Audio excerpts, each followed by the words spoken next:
ээж аваа маань итгэл төрүүлэх гэдэг юм байдаг. Анхандаа надад итгэдэггүйсэн. Яг ингээд гадуур явах, ажил хийх чи яа хэрэггүй юм ийм гэдэг байгаа. Чи хичээлдээ анхаарах хэрэгтэй.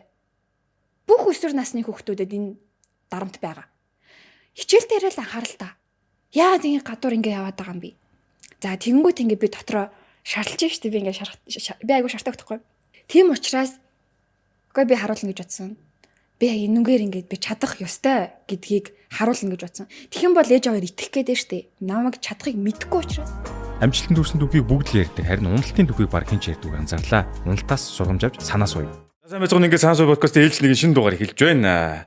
Та бүхэндээ санаа сууяын шинэ дугаараар мэдчилж байгаатай баяртай байна. Би дугаар болгон дээрээ одоо хүмүүсийн сонирхолтой туршлага олон тал байдлаас сонирхолтой зүйлүүдийг хүнтэй ярилцдаг. Энэ удаагийн дугаараар контент бүтээгч, за борлуулагч, Instagram дээр одоо Мишель Азур гэдэг ID-гаар нэлээд танигдсан Мишель маань хүрэлцэн ирсэн байна.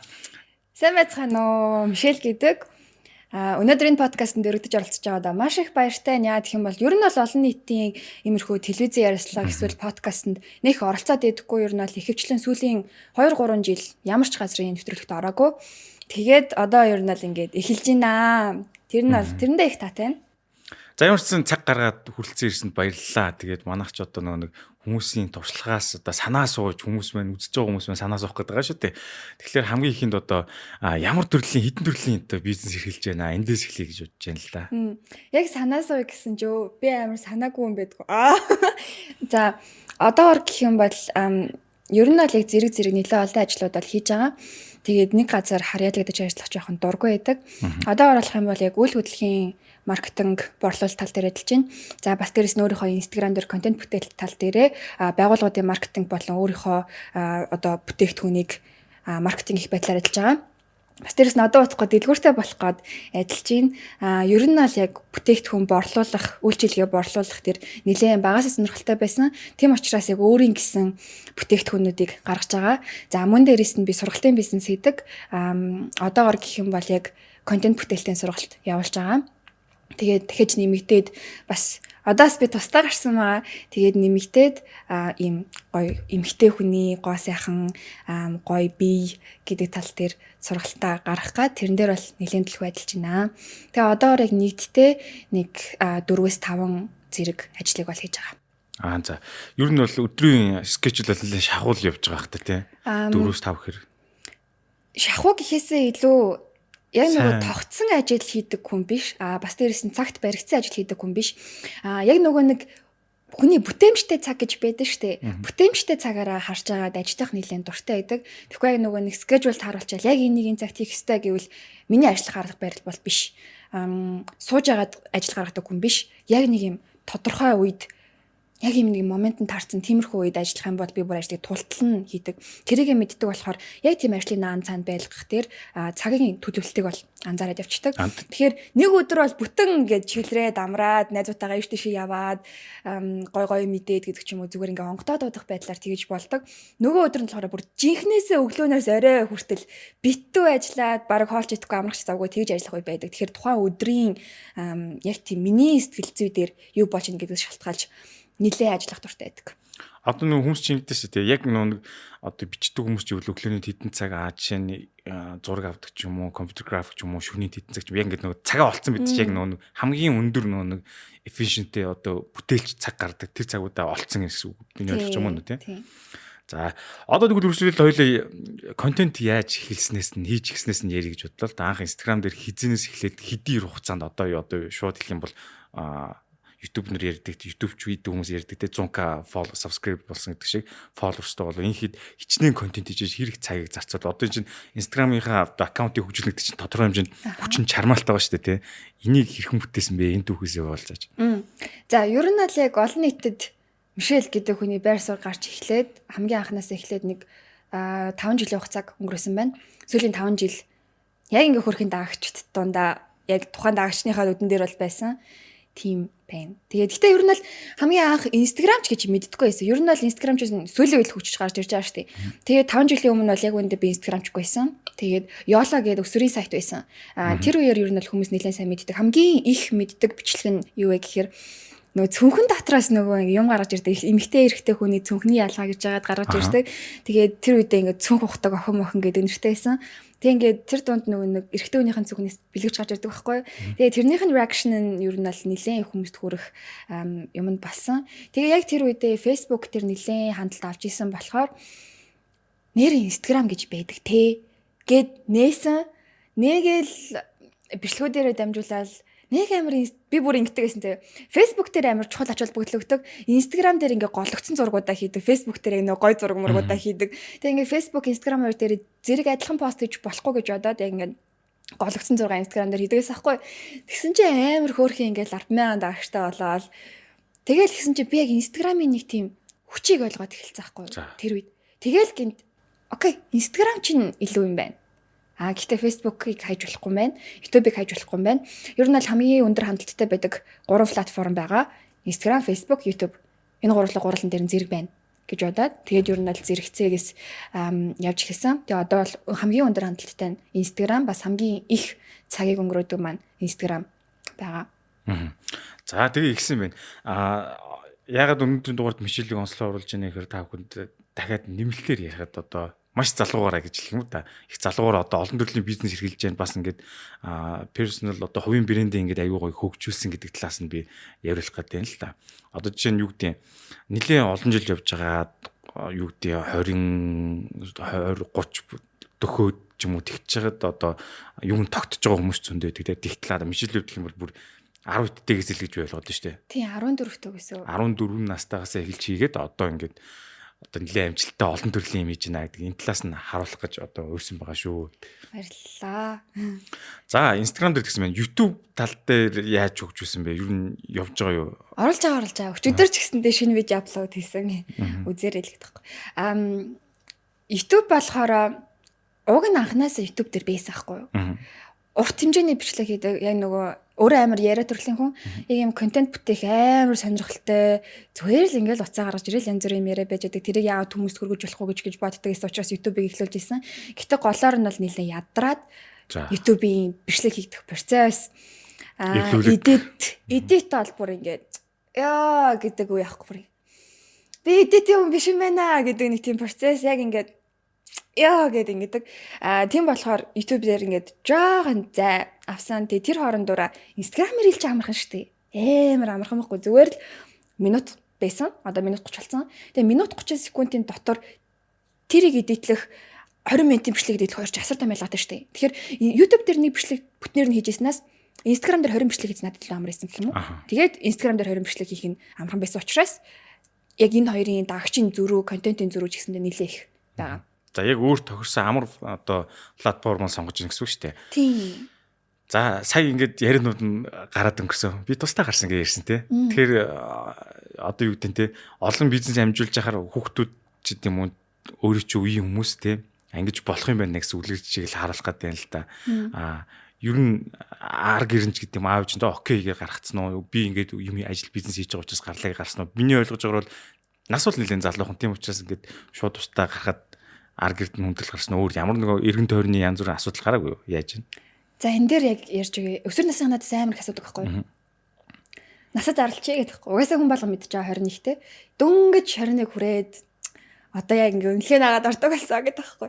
Тэгээд багасаа ер нь л амар нээлттэй хөхтэйсэн. Ээж аав бол манайз зүгээр л ингээд hi bro гэдэг төвшөнд за хөө гэдэг төвшөнд байхгүй.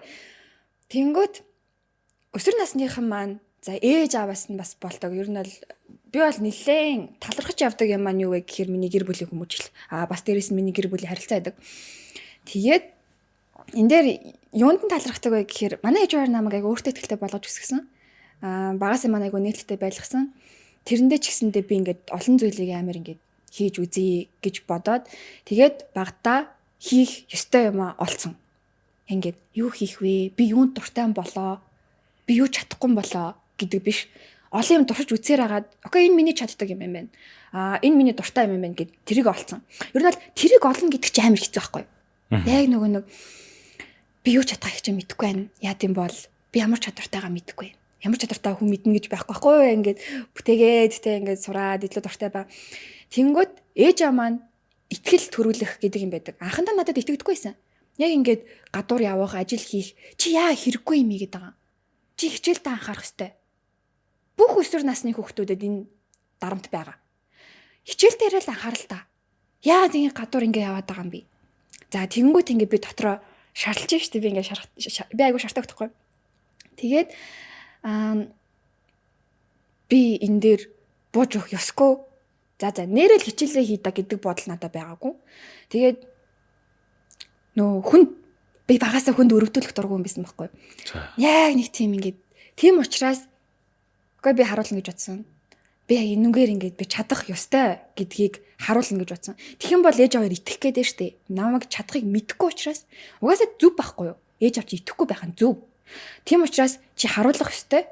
Тэгээд ингээд явж жагаад би яг харуулад яг энэ дэр би ийм амжилт гаргалаа. Ийм үр дүнтэй байна. Би нэг цаашдаа ингэж харж байна. Тэгэхээр би энчээ байх нь одоогийн хичээл хийхээс илүү надад хамаагүй илүү нөлөөтэй бас хичээл дээр олж авах мэдлэгээс илүү энэ мэдлэг нь хамаагүй илүү байна. Тэгэхээр би нэг хослуулах хэрэгтэй байна гэдгийг би айгуу сайн ойлгож тайлбарласан. Тийм учраас ээж аваа надад амар хитэгдэг. Итгэлцэлд үүссэн тохиолдолд чи юу ч хийж болно. Тийм учраас надад тустай гарахад ямар ч асуудал байгаагүй. Бас дээрэс нь энэ миний анх удаагийн тустай гарч байгаа тохиолдол биш. Би 17 настайдаа тустай гарч ирсэн. 17 настайдаа тустай гараад 3 жил амьдэрсэн. Тэгээд гэртээ очиод сая ээж автайгаа амьдраад нэг 6 юм уу 7 сар хугацааг өнгөрөөлөө. Тэгээ буцаагаад яа харахгүй болохгүй байна гэд тэгээ дахиад тустай гарч байгаа. Тийм учраас итгэлцлээ үүсгэж юм бол ээж авч юмр яг үндэ юу ч хэлж чадахгүй, юу ч хэлсэн чиний хаалтад орж ирэх хэвээр. Борлуулагч хүн байна да гэдэг шиг ингээ би одоохондоо яг ийм зөрөөд байна. Тэгэхээр надад ийм дарамт байж болохгүй. Миний сэтгэл зүйд ийм нөлөө үзүүлж болохгүй байгаад байна. Ийм нөлөө авчих юм бол би нэг хийж чадах байсан юм би хийж чадхаа болчвол яах юм? Тэгэхээр миний ирээд амир эрсдэлтэй болж байгаа заавч хоёроо. Тэгэхээр миний эрсдлийг гаргахгүй тулд та хоёр одоо надад ийм итгэлийг өгөх хэрэгтэй байна. Би энэ дээр ингэж гарах хэрэгтэй байна гэдэг юм байсан.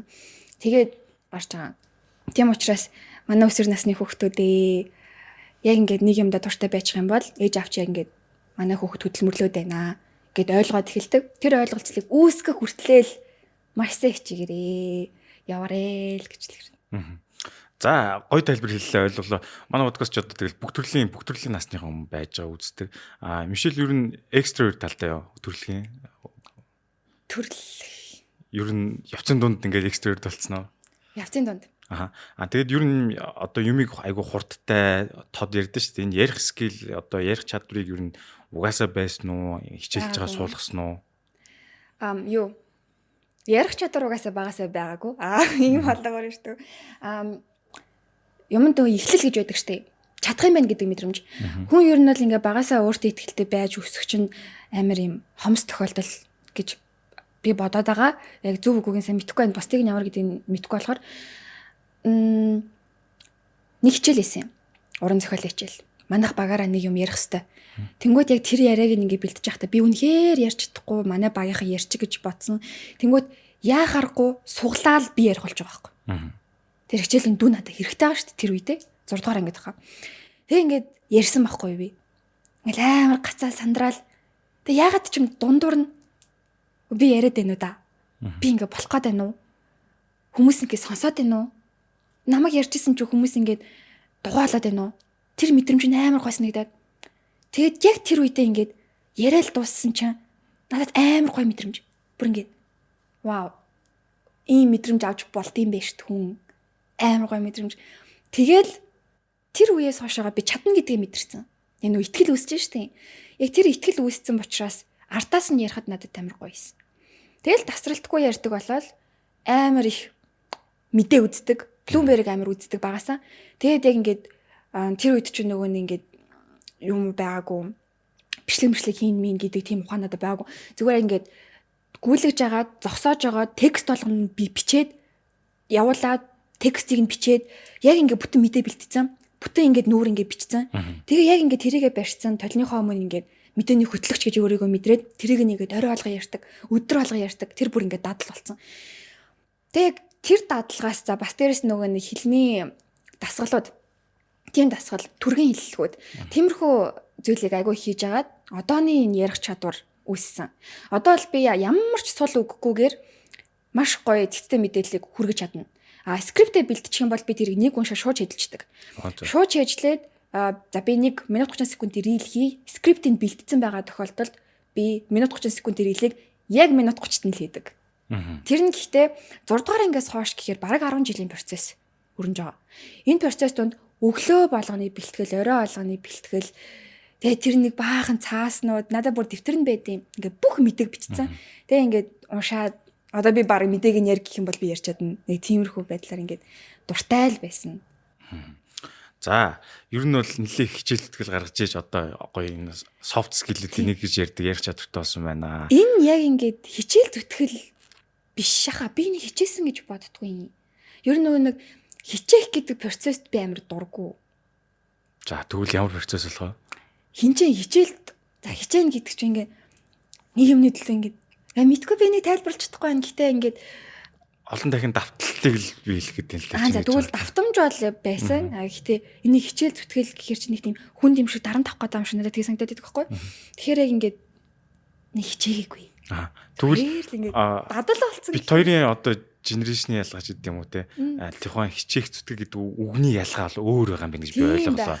Би болохоор ингээд тасралтгүй юм давтахыг хичээх зүтгэл гэж би өөртөө хүлээж авдаг байхгүй. Тэгэхээр яг эндээс дараагийн асуулт үүсгэж байна л да.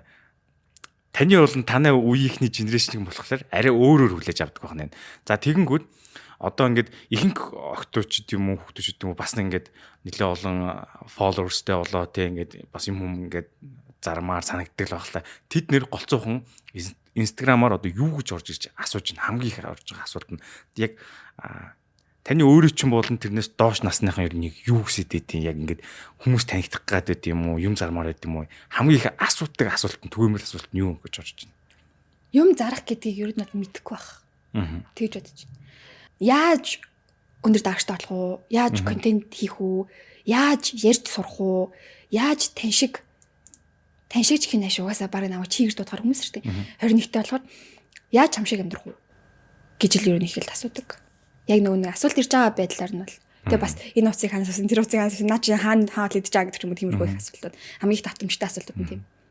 За одоо ингээд борлуулагчаар нэлээд сайн ажиллаж байгаа гэж чинь тий. Тэгэхээр энэ борлуулагч нь бас нэг тодорхой хэмжээний одоо юу гэдэг те юм үзэж сонсч иж мэдлэгтэй болж иж ингэж скиллтэй ингэж сурах юм хүмүүст ингэж ярилцсан юм сууж байгаа шүү тий. Эдгэр мэдлэг юу н хаанаас авч ив хэрхэн суралцсан. Зарахаас л хэллээ дээ гэдэг. Тий. Юм зарах гэдэг чинь амар гоё мөнгө яригдчих байна гэдэг. Ер нь л энэ нэг мөнгөтэй холбоотой би бүх юмд амар дуртай. Эмэгтэй хүн ч гэсэнтэй яг хөө ингээд багасаа ярих дуртай байсан болохоор ягаад чим ярианы ур чадвар, хүн хаах ур чадвар, хүнтэй дийл хийх ур чадвар, бас дээрэс нь яг тэнцээ чинь орлого олох ашиг гэдэг тэр юмнууд чинь цогцлоод борлуулалт гэдэг юм дээр үсэж байгаа. Тэгмээд борлуулалтыг шууд борлуулалт болоо ингээд дамжсан дамладаг гэдэг борлуулалт ингэж хувааж байгаа. Тэнгүүд шууд борлуулалтаар хэлж ийсэн. Хамгийн хэцүүгээс нь хэлж ийсэн гэсэн үг. Тэнгүүд тэнцээ чи ингээ зүгээр танд энэ хэрэгтэй гэдгийг би тэр хүнд санал болгоно. Хэд дахин илүү үнээр одоо нийгэмдэр байгааооны дундаж үн зааны 7,000-тай байлаа гэхэд би 20,000 зардаг гэсэн байхгүй. Тэгэхээр 7,000 аваад сурцсан хүнийг би яаж 20,000 авахулах вэ гэдэг тэр юмыг ингээд сурахын тулд амар их. За энэ дэр жинхэнэ хичээл зүтгэл орсон. Тэгээд цаашаага ингээл үн өсөөл одоо яг ингээд үл хөдлөлтөөр ярих юм бол нэг тэрбумын үнэлгээтэй байр, хаус, газар гэх юм уу тиймэрхүү юм дээр ажиллаж байгаа байхгүй. Тэгээд яа ингээд жижиг деталуудаас эхэлсэн. Тэгээд тэр дунд чи ингээд амар их юм сурч байгаа. Энэ хүн надад мөнгө өгөхгүй байх те гэж бодогдно. Энийг яаж авахулах вэ гэж бодогдно. Энэ хүний сэтгэл зүйг нь яах юм бол энэ хүн надад итгэх бол гэж бодно. Итгэлцлийн суурь яригдана. Яа ингээд миний өөртөө итгэлтэй байдал яригдана. Бараа бүтээгдэхүүний хэр үнж байгаа тухай яригдана. Амар олон юм яригдаж байгаа. Тэгэхээр яг яаж сурснаа мэдэхгүй байна. Деталь. Гэтэ яагаад ч юм сурах хүсэл амар их байсан. Тэгээд тэр хүслийнхаа дагуу хийгээлсэн. Тийм. Гэхдээ миний хувьд нэг амар байсан давуу тал нь би контент бүтээж чаддаг байсан. Тийм учраас одоо тухайн бараа бүтээгдэхүүний хэр олон хүнд яавал би олон хүнд хүргэж чадах вэ гэдгийг би мэддэг байсан. Тэр нь хамгийн том давуу тал нь байсан. Тэрэнд бол үнэхээр их баярлагдав. Тэгээд борлуулалтыг бол ер нь их гайгүй хийдэг байсан. За ерөнхийдөө ойлголоо. Тэгэхээр контент бүтээх content is king гэдэг одоо Yes. том нийтлүүд байна. Attention is money. Тийм, контентоор л юм зарж ийн гэж ярьж штэ. Тэгэхээр хин нэг нь магадгүй нь үзэж байгаа юм ч юм уу. Өө, Мишель тэгвэл юм сайн зард юм биш. Бид нэг юм заруулъя гэж санал болгож дотор нь төрж магадгүй л гэдэг үзэж байгаа юм. Тэгэх юм бол тэр зарах байгаа контент нь Instagram-аар дамжих уу, яаж одоо чинь хоёул нэг жишээ авъя л та, case study гэх юм уу те. Нэг хүн ингээд энэ аягнаас 100 оруулаад ирлээ. Тэгээ зүгээр нэг лангуун дээр тавьчихсанс Мишелээр заруулъя гэж бодъё л да. Тэгэх юм бол хоёул одоо кейс явж байгаа юм чинь яаж фантазилж болно шүү дээ. Мишель төгөх юм бол Мишель хаагур илүү зарах уу? Сегмент ихлээр судлах уу? Сегмент судлах. Тэгээ Instagram-аар аль платформоор цэцгаа шийдэх үү? Юу нь яаж явдгийг дараалал тий. Цайлагч одоо процесс нь мэдэх гэдэг шүү дээ тий. За, энэ санал бол маш их хэмжээгээр ирдэг. Гэхдээ одоогоор контент бүтээж байгаа бүх хүмүүс борлуулалт гэдэг нэг амар ингэж мэддэггүй учраас зөвхөн контентын үнэлгээгээр үн тохирч контент хийдэг. Одоо чинь нэг рэл тэдэн мянган төгрөг. 1000 төгрөг чаашаа юм дээ зурч уучлаарай манай контент бүтээгчтэй гэдэг. За нэг рэл за тэдэн сая үнэлгээтэй. За нэг стори тэдэн мянган төгрөгийн үнэлгээтэй. За нэг YouTube видео тэдэн сая үнэлгээтэй. За урт хугацаагаар хамтрахаар ийм үнэлгээтэй гэж хамтардаг. Тэнгүүд миний давхар тухайн газар тавьдаг гол юм нь би комисшнтэй ажилламаар. Би үнэлгээ гэхээр би баг мөнгө авах гэдэг санагдаад байдаг байхгүй надаа. Тийм их хүнд би контент хүргэж байгаа. Нэг ч үнэлгээ биш. Тийм. Нийт зарагдсан бүтээгдэхүүнээсээ. Тийм. Фи. Тэр бол хамгийн өндөр ашиг байхгүй. Бас бодиттой ашиг. Тэнгүүд тэр газарт би борлуулалт их хэмжээгээр гаргаж өгөх миний үүрэг болчихж байгаа. Би их хэмжээний комисшн авахын тулд. Тэгээд тэгэж ажиллах юм бол надад хамаагүй л амар байдаг. Үнэлгээгээ тохироод хийх юм бол би тэнцээ ингээд энэ бол жижиг мөнгө bay шүү гэдэг арай л бага шүү гэдэг нэг тийм бас үсгээд шүү. Тэнгүүд өөрийнхөө чанарыг харахын тулд бас чадвараа харахын тулд энэ нэг борлуулалттай ажиллах айгуу дуртай байдаг. За, аяган дээр жишээ авъя. За, аяга байдлаа гэх юм бол би сегментийг судална. За, одоо сүүлд Stanley гээд усны сав амар одолж байгаа тий. Тэнгүүд тэнцээ яг үндэл за, яг үндэ тэр чин 5 юм уу 7000 юм уу 100000 төгрөг нийл үнэтэй усны сав байгаа хгүй юу? Хятад тий. Тэнгүүд энэ чи орж ирээл 70,000 80,000 болчихдог. Өө за. Тийм. Яг ингээ нугар зардаг юмнууд бол амар их. Олон тоогоор тий. Олон тоогоор. Тэгвэл хэр их нэг бүтээгдэхүүнээс нэгж бараа бүтээгдэхүүнээс хэр их хэмжээний мөнгө олох нь чухал ш. Хэр олон хэмжээний бүтээгдэхүүнийг зарах вэ гэдэг нь чухал байгаа. Тэгээд тэгвэл Stanley гэдэг тэр бүтээгдэхүүнийг ямар хүмүүс сошиал орчин дээр хэрэгжилж ийн гэдгийг нэглээ судлана. За, тэнгууд одууд байна. За одоо ингээд Kylie Jenner Stanley байна. За энэ чинь Kim Kardashian ингээд Stanley барьж байна. Тэр болгоныг нэг хүмүүст ингээд харагдтал нь явуулна. Хэмжээний бүтээгдэхүүн борлуулъя гэх юм бол хүмүүс яг ямар бүтээгдэхүүн сонгодог вэ гэхээр хамгийн их харж тассан бүтээгдэхүүнийг, хамгийн их олон хүн хэрэгжилж байгаа бүтээгдэхүүнийг, бас одоод хэрэгжилж байгаа бүтээгдэхүүнийг сонгох айгүй хандлагатай байдаг. Тэгээд яг тэр бүтээгдэхүүнийг яаж тэгвэл одоолох вэ гэдэг дээр ажиллана. Яг юм олон хүнд хүрэх тал дээр, олон хүмүүсийн нүдэнд нь тийм эвтэйхэн харагдах байдал дээр. За эвтэйхэн ингээд харагдуулчлаа. Ардаас нь маркетинг нь орж ирнэ. За эсвэл ингээд Facebook дээр за эхлээд миний маркетинг явахгүй байлаа гэж Facebook дээр айд явуулдаг ч юм уу тий. За ингээд миний маркетинг орж ирлээ гэх юм бол би зүгээр л ингээд user generated content хамгийн чухал контент. Би тэр бүтээгдэхүүнийг зарж байгаа гэдэг би мэддэгдүүлж болохгүй байхгүй. Мишель нэг юм аяг гаргачлаа. Энэ аягыг ингээд худалдаж аваарэ гэх юм бол okay, who cares? Мишель зарчлаа нэстэ энэ тамаатай юм. Тэр аягийг хэрэглээд би хэр их хэмжээний ус өдөрт уудаг болсон л байхгүй юу? Энэ аягын тусламжтайгаар за энэ ингээд литр 500. Өглөө гараад явхад өрөө дууссан орж ирт юм да. Би стандартай ийм ус ууж байгаагүй. Мэдхгүй байна. Тэгээд амар хэцүү. Ингээ машиныхаа голын арцыг нэг хийгээ аваа явчихт юм бэ. Цүгэндээ хийгээ аваа явчихт юм бэ. Ингээд ган зааж хамгийн хөнгөн материалыг л одоо ингээ ярил л да тэр аяныхын материалыг мэдгүй болохоор сайн мэдгүй байна. Ямар ч материал юм. Амар хөнгөн. Ингээд литр 500-ыг явсан чинь гарт амар баригдсан санагдахгүй юм гэдэг байдлаар. Тэнгүүд хүмүүс чинь ингээ нэрээ тийм юм уу? Яг ингээд одоо худалдан авахчийн сэтгэл зүй чухал байдаг. Худалдан авахчийн сэтгэл зүй ямар байгаа дээр нь тоглолт юм. Тийм. Тэгэхээр миний тэр юм зарж гин үү, зарахгүй вэ нү? Хинт ч хамаагүй болохоор хүмүүс хамгийн чухал нь нэг л юм боддог. Энэ надад ямар шигтэй. What's in it for me? Баггүй юу? What in it for me? Яг энэ тэгэхээр ийм ашигтай гэдгийг нь л тайлбарлаад өгчих юм бол хүссэн хүсээгүй шүп гээл борлуулалт гараад тас нь миний мөнгө нь орж ирэх байхгүй. Зүг. Тэгэхээр энэ бараг аваараа биш. Зүгээр энэ бараг хэрэглэснээр би ийм experience туллаа, туршлага туллаа гэдэг л хэлэх хэрэгтэй юм байна шүү дээ. Энэ надад ашигтай байлаа. Надад ашигтай санагдаж байгаа бол тэр хүнд ашигтай санагдана. Хүмүүсийн нийтлэг бодол за ус уух гэдэг бол угаасаа л хүмүүсийн нийтлэг юм баггүй. Тэрнээр тоглолт хийх бол ингээд нэг тийм амар хөрх ингээд энэ дэр нь ажиллая гэдэг юм байдаг.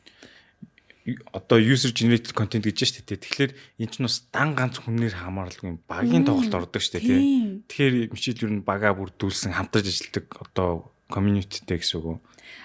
Community бол байхгүй. Зүгээр одоо жишээ нь за 5 юм би хийж байгаа. Тавуулан дээр нь би маш гоё хамтрагч нартай. Яг тавуулан дээр ингээд тус бүрчлэн хамтрагч нартай. Тэр хүмүүстэйгээ хамт ажилладаг. Ганцаараа би ажиллаж чаддаггүй. Ганцаараа ажиллах юм бол яг үндэ ханаач хүрдэхгүй. Үр дүн амар бага. Тийм учраас багаар ажиллах чадвар бол маш хэрэгтэй чадвар. Багаар ажиллаас орчих юм бол ингээд хүнтэй яаж ингээд negotiation хийх үү? Яаж хамтарч ажиллах уу? Хин хиндээ яаж ашигтай байх уу? Надад ашигтай санагдчих үү дээ? Тэр хүн илүү мөнгө авчих үү дээ? Эсвэл яна би ингээд хамтарч ажиллаж байгаа хүний гомдооч үү дээ гэдэг сэтгэл зүйнээс хамтрал үүсэж байгаа.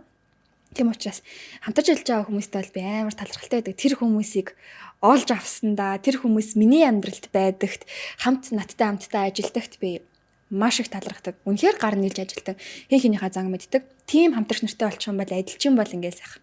Шүп гээл ингээл явцдаг. За сая яринс би бол нэг зүйлийг сайн ойлгож авлаа. Ганцаараа зүтгэл тийм юм байна. Одоо багийн тоглолт тавьчихсан юм байна. Нэг үед тэгээд шүү дээ нөгөө ганцаараа биш хурдан ямаар ах юм бол ганцаараа яв. Хол ямаар ах юм бол олуулаа яв гэж үгээдэг. Яг үүндээ тэгээд хурдан явах чинь бол хинт ч хамаагүй хэр хол явах нь л чухал. Тийм учраас ганцаараа байгаа яахан амир эм ууштай ингээл ганцаараа ингээл зүтгэлтэй ингээ ядаж ингээл гоё юм за гоё дийл гаргачлаа гэж бодоход зохиоч гоё ялаа хоёлаа амир мундаг ажиллаа тэгвэл орой нэг хоол идэхүү орой хамтдаа тэмдэглэхүү гэдэг юм байхгүй болохгүй ганцаараа ингээл ажиллаад байдаг хажуугаар байгаа бүх хүмүүс ажиллаж байгааг чинь мэдж байгаа хэрэг деталуудыг нь мэдэхгүй болохоор чиний яаж амир хөдөлмөрлөж ажилласны чи үнэлэх хүн байхгүй. Тийм учраас миний амьдралтаа ингээд хамгийн чухал авдаг мэдрэмжүүдийн нэг нь юу вэ гэхээр хүндлэл хайрлагдах мэдрэмж. Би хүндлэгдэх дуртай хүн. Яг үүндээ би хизээ өгөх вэ гэхээр ингээд намайг хинч хүндлэхэ байсан цагт. Намайг хинч ингээд надад анхаарал өгөх байсан цагт. Би бүр ингээд за би өөхий надад бүр ингээд ямар ч боломж авах бүр хинч над дээр анхаарал өгөх хинт ч би хүндлэгдэхгүй бол би зөвхөн өгсөн дээр гэж бодож байгаа. Тийм учраас тэр мэдрэмж нь юу байдаг вэ гэхээр миний үн цэнтэйг мэдрүүлдэг хүрээлэлтэй байх нь хамгийн чухал асуудал гэдэг надад. Тэр хүмүүс байж байхад би хизээж энерги алдахгүй бүр ингээд амар гоё явдаг.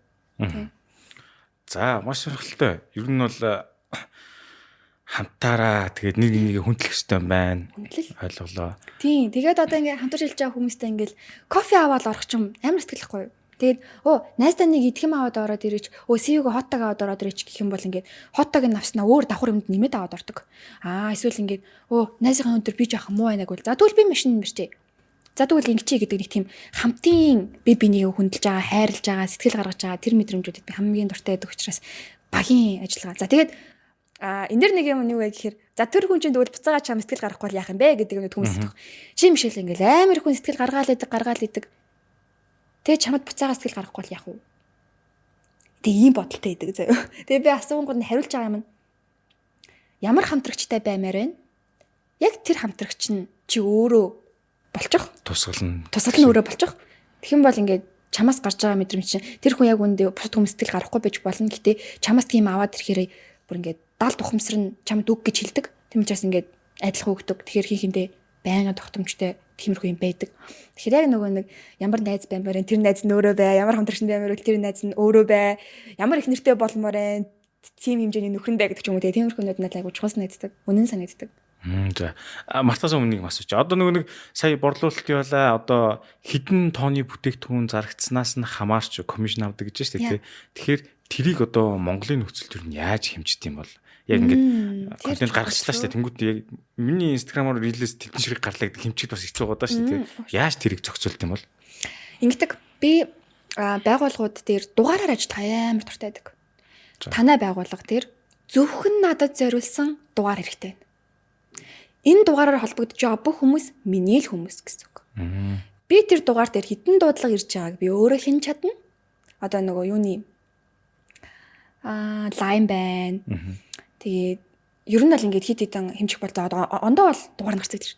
Тэгээд гарч ирж байна тий. Тэнгүүд дугаар дээр хэмжүүлэх надад амар сонирхолтой байдаг. Тэгэхээр зөвхөн тэр дугаараар холбогдож миний борлуулалт гарч байгаа. За сүүлд би нэг аялын компанид хамтарч байгаа байхгүй. Аялын компани борлуулалтанд амьдэлж байна. Тэнгүүд тэр нэг хөрхэн M-Trip гэдэг нэртэй. Миний Мишель гэдэг шиг ингээд өөх чиний компани юм гэж хүмүүс ойлгоод илээ. Тэгээд амар хөрхөө санагдаж байна. Тэнгүүд яг тэр дээр ингээд надад зориулсан дугаар гаргачих байгаа байхгүй. Тэгээд тэр дугаараар дамжиж аялын програм авсан хүмүүс бүгдээрээ миний хүмүүс.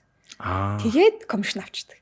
Зүг. Ийм байдлаар. Тэгэхээр ер нь л ихэвчлэн дугаараар ажиллах сонирхолтой байдаг. За одоо чинь сүүлд бас нэг хүн холбогдож байгаа ингээд хятадын сургуулиудад ингээд аплай хийж өгдөг тиймэрхүү юм явуулт юм байл та. Тэгээд сургалт явуулт юм байна. Тэгээд хятадд очиод яаж хямдхуунаар буудал бүглэх үү, яаж ингээд бүх юмудаа сурах мурах гэдэг тийм сургалт явуулдаг. Тэнгүүт яаж байгаа вэ гэхээр тэгвэл дундын нас үсгий. Дундын нас үсгий. Эсвэл миний дансаар хоёлаа бүртгэл авъя. Эсвэл хоёлаа хоёр талаас нэвтэрч болдог данстай болъё. Тэгээд бүх тэр дансны мэдээллүүдийг хоёлаа харж болъё. Тэгээд хиндээ би ч чамд тэтэлнэ, чи ч надад итгэнэ. Тэгэхээр хоёлаа энэ борлуулалтаас харж байгаа л хуваачи. Тийм байдлаар. Гэтэ ер нь хамгийн дэжгүй нэг нөгөө өөрөөрөө дамжиж оруулсан. Гэтэ яг үндэ Монголын нөхцөлд нөгөө промо код ашиглах affiliate marketing чинь амар ажилдахгүй юу ч байхгүй вебсайт ч байхгүй те. За вебсайттай байлаа гэхэд тэрийг яг үндэ манайхаа ингээл вебсайтаар ороод миний промо кодыг купон кодыг бичээл ороод хуудахгүй юу. Тийм учраас behavior байхгүй. За тэгээ амар уурт шатамжлагтай болох юм бол за хаяа гээл ингэ явчих. Тэрний оронд ингэ залгаал. Үгүй энэс нэг авъя. Таслаад хөргөж өгөөл мөнгө аваад үгүй имшилээ болцсон дан ийм хурдтай ийм байвал зүгээр. Яг Монголын нөхцөл байдал ингэж ялж байгаа. Тэрнээс чи ингэ гадаад болох юм шиг л өөр. Яг ийм affiliate marketing хөгжсөн газар бол өөр. Тэгмүүд Монголын нөхцөлд бид нар Монголд амьдарч байгаа юм чи Монголын нөхцөлд тааруулсан л юмнуудыг бол хийн. Тэгэхээр одоо бол хүмүүс бол зүгээр л утсан шүү дээ ингээл. За одоо ингэж бүгд уцаар ирж байна те. Дараагийн алхам, дараагийн шатанд ирээдүйд юу юу болох вэ? Тийм таамаглалалга. За монголчууд вебсайт ашиглаж эхлэх баах. За одоо бол хамгийн дөрөв нь мессенжер л энэ тий. Тийм. Одоо бол эсвэл одоо юу гэдэг тэр нөгөө нэг чат бичингүүт нөгөө чатан дээр нөгөө нэг юу гэдэг шүү дээ. Чатбот гэдэг шүү дээ. Яг ингээд за ингээд Мишель гэдэг кодыг ашиглах уу гэдэг асуулт ч байт юм уу тий. Тиймэрхүү байдлаар явбал бас зүгээр байх. Уг нь амар болгочих юм бол бас л хийнд нэрхтэй л байна тий. За бизнесийг бол манайхаа гялзуулт юм байна. За тэгээд сая ярин дунд нэгжсэн тий. Ямар ихнэр нөхөртэй болмоор байна тэр шигээ ингээл болно ингээл дооч тий. Тэрнээс үргэлжлүүлэл асуух чи асуулт нь юу гэхээр контент маркетинг гэлөө одоо энэ контент хийж байгаа энэ ертөнцид контент креаторууд донд зориуд ингэж хос болж контент бүтээх эсвэл яг боддороо ингээд бод байдлаараа үерхдэг үлээж гэсэн тэрийг ашиглаж контент хийх нь хэр одоо явцтай вэ? Энэ одоо эрен үе явсаар байгаа юу өндөрлсөн үү? Энэ талаар ямар мэдээлэлтэй? Наач өндөрлөх боломжгүй. Бүр боломжгүй гэдэг хариу гарч байна. Яагаад гэвэл хамтарсан контент чинь хамгийн өндөр хандлтыг авдаг контент. Найзуудаараа хамт амьдралаа. Хамгийн өндөр хандлт бүүмгээ буудна. Хосуудын контент орж ирлээ. Бүүм буудна. Тэнгүүд одоо бид нар ингээ харъя л та. Ганцаараа контент хийдэг хүмүүсээс илүү хосоороо контент хийдэг хүмүүс нь хамаагүй хүчтэй байгаа. Бүр хамаагүй хүчтэй. За одоо ингээд хосууд гингүү шууд орж ирж байгаа хосууд байгаа гэдэгт би амар ихтэй. Бүгдний нэг сууг үздэг тий. Бүгдээрээ үздэг. Угаасаа л монголчууд чинь цөөхөн зах зээлтэй гарч ирсэн хүмүүс нь асар цөөхөн хувлаад бодох юм бол амар цөөхөн. Энд дэр нэмэлт контент бүтээгч нар гарч ирэх биднэрт маш олон зах зээлийн зай байгаа. Тийм учраас хинч хоцроогүй контент бүтээлч ховоос ийзгүй зах зээл ямар ч контент хийж гарч ирэх бүүн гэж будаад тэр салбарыг бүтэн залгах боломжтойгоос хийгэрээ л гэх. Тэгээ контентыг бол дараа нь л өрөнгө бас ярьчээ те. Тэнгүүд энэ бол яг хамтарсан контент хийх бол хамгийн гоё маркетинг. Би одоо жишээ нь яг үнэндээ ингээд гоё хөө олчих юм бол хосоороо би маркетинг хиймээр байна. Юу ярьж байгаа юм бэ тэр чинь ингээд хамгийн хандлтууд байгаа олон хүн хэрэглэж байгаа зэрэг хүн байгаа газар мөнгө байгаа шүү дээ. Тэгэхээр тэр их хэмжээний хандлтыг амар амархан авч чадчих байгаа хүмүүс донд мөнгө байгаа байхгүй. Тэгээ тэрийг байгууллагууд мань ашигламаар шүү дээ. Тэр их хэмжээний хүмүүсийг ашигламаар байгаа байхгүй. Тэнгүүд боломжгүй. Мөхөд байна. За тэгэхээр хурамчаар би бас хиймэр байна. Тэгэхээр яг энд зориулаад одоо яг контентн дээр харагдахдаа хос юм шиг харагдахаар тийм зохион байгуулалт орсон хүмүүс бол одоо нэлээд байгаа юу. Одоо зах зээл дээр тий. Манай Монголд гэх юм бол. Яа байгаа. Тэгээд зориудаар ингээд тийм шууган үсгэж тий. Төр зураг хоёр дэш удлаа бас нийлэгдэж юм уу тий. Энэ өөрөө хандлтыг татж байгаа гэсэн үг үү? Yes. Тэгэхээр энийг зохиолтойгоор үрж тавьж байгаад тарж байна л гэж ойлгож болох уу? Тэр ухаалаг ажилтдаг хүмүүс. За гэхдээ за одоо энийг үзэж байгаа хүмүүс битээ буруугаар ойлгоорой ингээд бүх хүмүүс тийм гэсэн үг биш шүү. Жинхнээсээ хосоо зөндөө байгаа шүү. За бас жинхнээсээ муудалцдаг хүмүүс байгаа шүү. Тий, лайвыг л муудалцаад байгаа хүн болгон тавилттай биш шүү. Жинхнээсээ муудаж байгаа бүр асар олон хүмүүс байгаа шүү. За салтууд нь ч гэсэндээ жинхнээсээ байгаа хүмүүс байгаа шүү. Гэхдээ зохиомлоор хийж байгаа бол артаас нь нэг юм санал болгодоо лах юм бол ойлгож болно гэсэн үг. За салчлаа буцаа нийлжлээ, нийлэнгүүтээ бит хоёр ингэчлээ гэдэг юм. Эсвэл яг нэг тийм за ер нь бол артаас нь ямар нэгэн юм санал болгож байгаа юм гараал ирэх юм бол окей гэж хүлээж авч болно. Эсвэл нөгөөд нь хоёр талтай санал болгож байгаа юм.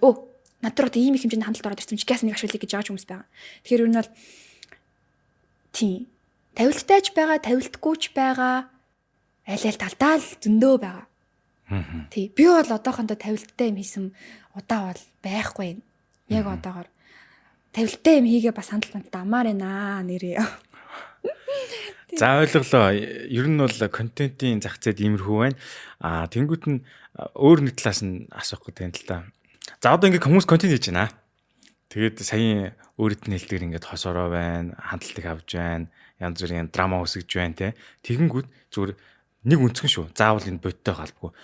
Бүх юм нь ил байдаг хосууд удаан оршин тогтнох одоо зах зээл бизнесээ төр зүр орхиод хувь хүний хоорондын харилцаа нэг удахгүй тохиолдол ч юм уу аль аль нийл гарч байгаа учраас те нэг явааргүй юм шиг тийм тохиолдол байдгүй. Энэ юу н бодтой болов яадаг бол бодтой. Бүх юм нь нийлвэ шүү дээ тий. Амар бодтой. Тэгэхээр миний харж байгаагаар энэ ингээд сайкл үргэлжлээд нэг за тодорхой хэдэн жил яваад дараагийн хүн гарч ирээд дараагийн ингээл яваад гэсэн үг. Чөтгөрөн дөрөх шиг. Тий. Яг тийм. За энэ чи хосууд гэхээр харилцаа яригдана. Хамт юм хийдэг болчихно. Хамт голын бизнестэй болчихно. Дундын бизнестэй болчихно.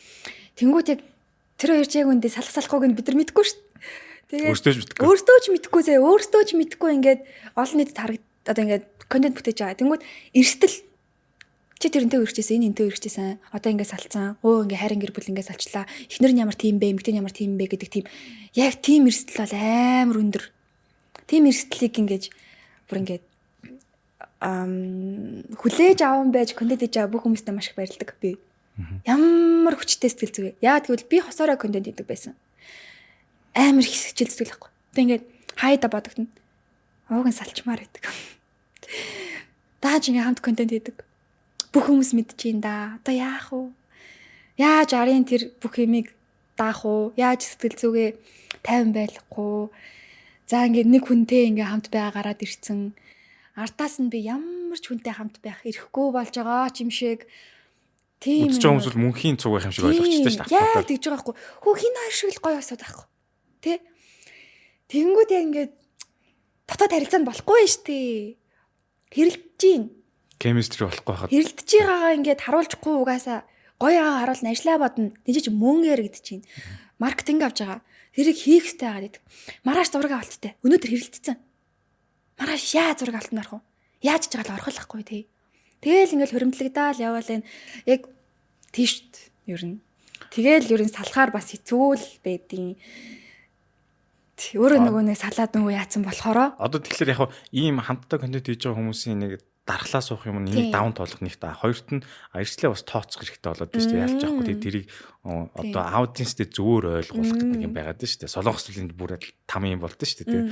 Тэгэхээр миний харж агаар анханаас ингээд тосоор контент хийчих юм бол сая чиний хэлдгээр ингээд дахиад ингээд дараагийн өөр юм хэд жоохон төвхтэй болж яана гэж шүү дээ тий. Тэгэхээр энийг яаж зохицуулж анханасаа явах хэрэгтэй юм болоо. Тэгээд мөнгөө одоо тосоор байгаад байна гэж байхгүй шүү дээ. Тэгэхээр эн чинь одоо нэг юм сонин зөрчилтөө үүсэж дээ шүү дээ. Тэр нэг тест яваад жоох хэрэгтэй. Мөнгөө одоод яваад амьдралаа бодох шүү дээ. Энийг одоо яг чи энэ талд ойрхон бийж магадгүй. Тэгэхээр яг энэ хүмүүс юу нь яаж хендл хийж जैन, зохицуулж जैन шийддэг юм бол яг ажил амьдралаа салганы угаасаа байхгүй энэ дэр бол. Бараг ажил амьдрал нэг болчих юм чи. одоо л нөгөө нэг космостой байгаагүй утсан болохоор сайн мэдгүй. Гэтэ яадаг ч юм дээ ингээд нэлээл за гэтээ нэг юм байдаг нөгөө цаг гаргалт байдаг. Зориулт байдаг.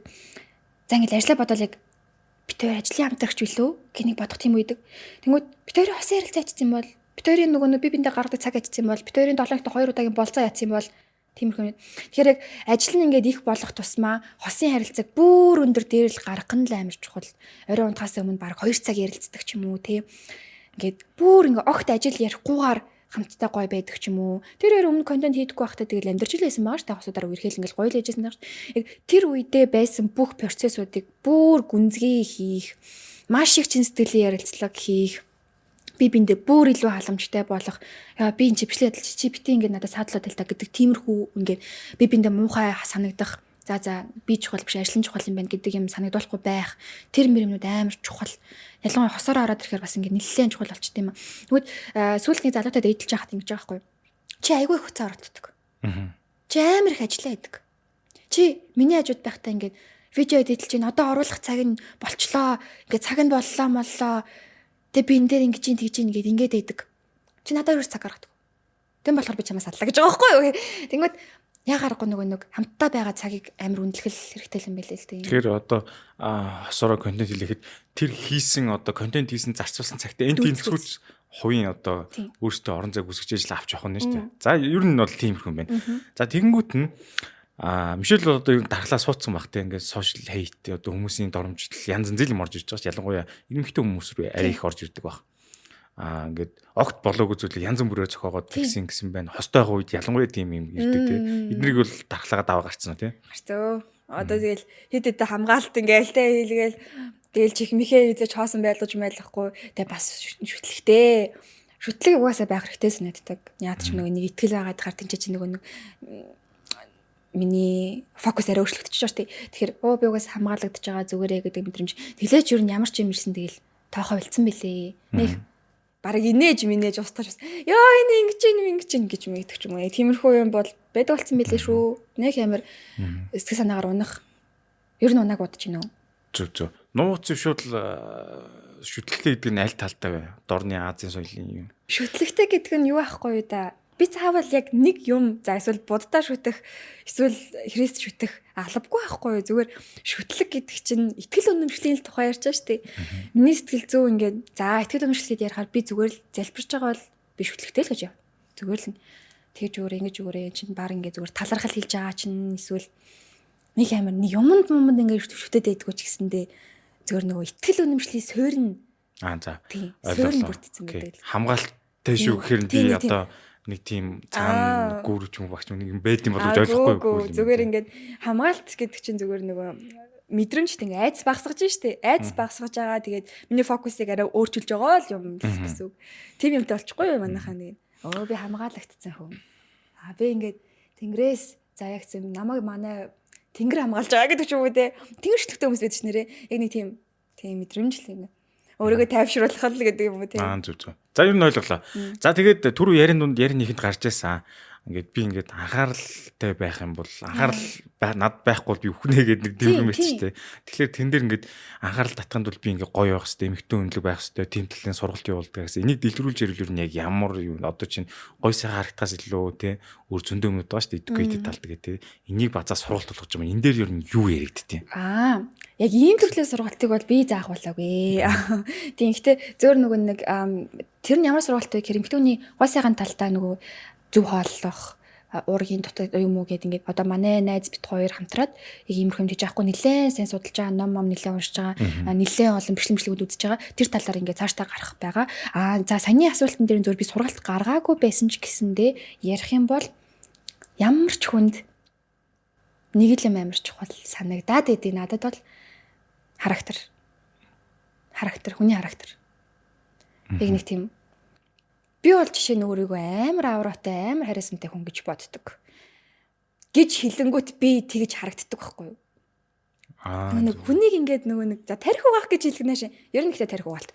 Зүгээр би одоо ингээд одоо энэ ч үзэж байгаа бүх хүмүүс.